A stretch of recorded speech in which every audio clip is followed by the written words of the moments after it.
Overskirts are a very fun and easy layering accessory for your outfits. Today I'm going to show you how I made one. I designed this one to have two panels, which is my favorite part because you can use it as a front panel and a back panel, or you can tie them both on the sides, or even just tie one. Believe it or not, both sides, the gray tone side and the white tone side, are made out of the same plaid. I'm going to show you how you can control how your overskirt looks just by manipulating the fabric pleating. Okay, let's go over what you're going to need. The first thing that you'll need is plaid fabric. You'll see throughout the video that the pattern on the fabric is kind of a built-in ruler, so the width of the pleats that you pick will kind of adjust how dense your pleats are. Second, you'll also need lightweight fusible interfacing for the waistband. Number 3, you'll need some kind of twill or ribbon. I used this black 3/8 inch twill because I like how sturdy it is and how it looked with my fabric, but any kind of ribbon from a craft store will work. 4, you'll need fabric scissors. 5, you'll need all-purpose thread that matches the color of your fabric. 6, you'll need a sewing machine with a universal needle. And lastly, you'll need pins. So without further ado, let's get started. I started off with 2 pieces of plaid that are each 30 inches in length and about 28 inches wide. The technique here is to pinch the material so that you completely hide or enclose the opposite toned area. So here I'm pinching and pleating like you see, so only the gray stripes are visible after. This is where the width of your pleats become really important, because according to how wide those gaps are, that's how much fabric you're going to be enclosing when you pinch and fold. For the sides of the panels, I folded them over 1/4 inch and then 1/2 inch to basically create a hem on each end. This part is pretty forgiving. The only thing that you really need to pay attention to is making sure that the top of the waistband is around half of your waist measurement. Now that I have one side done, I'm going to repeat the same thing on the other side, except this time I'm going to be pinching and folding to expose the white and black stripes and hiding the gray parts. The hem is going to be pretty much the same, and again, you just want to make sure that the top edge of your overskirt is the same width as the first one, just so that they match up and they align nicely. Here's a side-by-side comparison of the 2 panels made from the same fabric. Now that I've pinned how the final panels are going to be folded, I'm carefully actually going to unpin the pleats and only pin together the top folded edge of the pleat. This way it's kind of like a flap.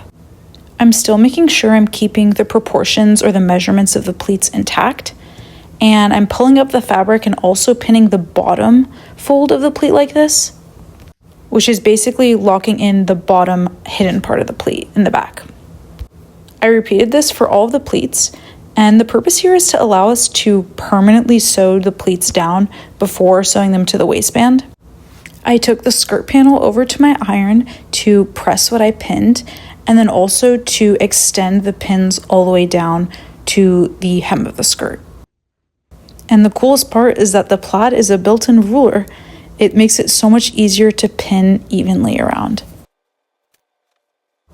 I brought this over to my machine and I sewed all the way down what I pinned, extremely close to the edge. The purpose here is to permanently pleat the fabric. We don't actually want to take in any flowiness from the skirt, any of the fabric. This part is a little bit tedious, but make sure that you're not stretching or pulling the fabric while you're sewing, because you don't want to create any unnecessary tension that'll show up later when your skirt is draping. It can make it look a little crooked. The skirt panel should look a little something like this now, and as you can see, all of those pleats that we had ironed and sewn down are locked in with these stitches. Now, bringing it back to the floor, I can easily repleat the fabric and it naturally falls into place because of the sewing that we did. I'm going to repin the pleats at the waist the way that I originally did at the beginning of the video.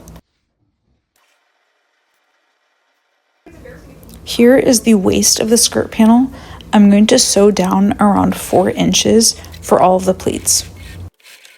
Now, time for the waistband.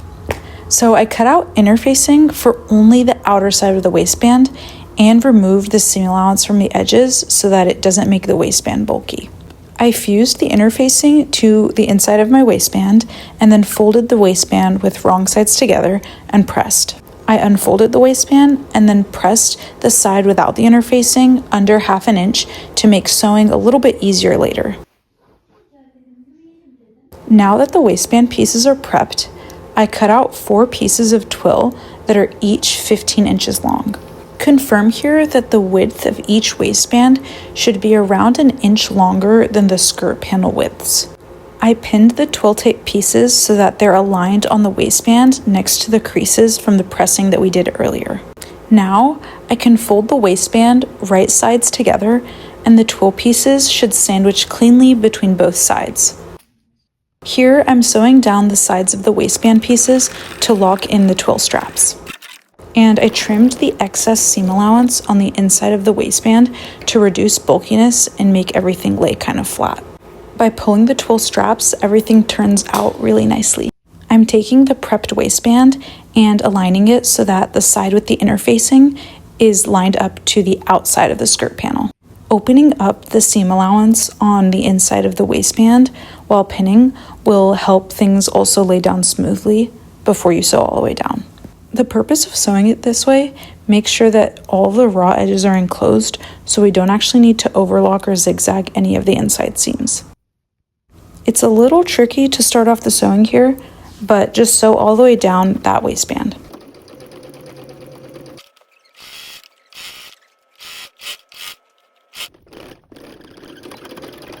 This part is also a little tricky, but I folded in all of the raw edges inward so that they're enclosed into the waistband, which will give it a very clean look.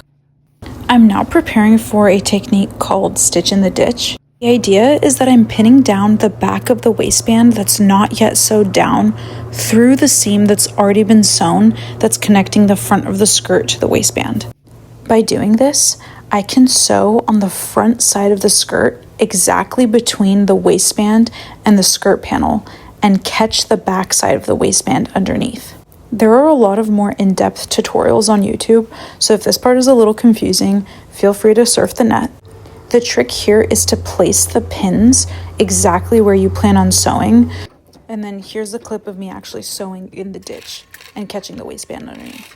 And I repeated the same for the back panel. The best part about this project is that there's literally so many ways to wear this. I specifically like tying them to my belt loops for security, and you can play around with different lengths of skirt panels and different colors or different size pleats. There's so much variability.